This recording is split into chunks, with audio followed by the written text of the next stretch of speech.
The governor now says he's going to veto funding for lawmakers and their staffs. And new at 6, an in-depth look at how we got here.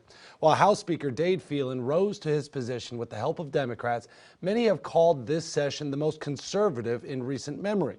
KXAN politics reporter John Engel finds out if Speaker Phelan kept the promises that put him into power.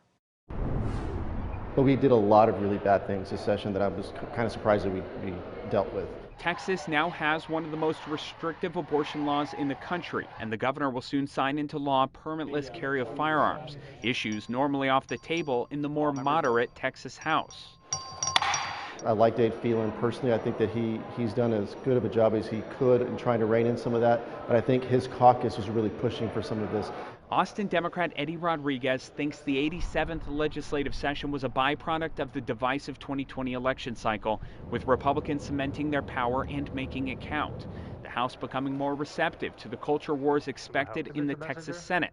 Still not enough to please its presiding officer, Lieutenant Governor Dan Patrick. These bills that died in the House, we passed these in March and April. They've been sitting over there for months. And they wait till the last 2 or 3 days, you're just asking for trouble. Democrats in the House praising Phelan's work to solidify historic funding for schools and expand health coverage for children and new moms, while banning law enforcement agencies from partnering with reality television shows in honor of Javier Ambler. Williamson County Democrat James Tallarico wishes the divisive issues didn't survive in the House, but thinks progress can be made under Speaker Phelan's leadership. You know, I hope the Speaker, once he gains more experience, is able to stand up more effectively to the extreme voices in his own party, in particular Lieutenant Governor and the Governor.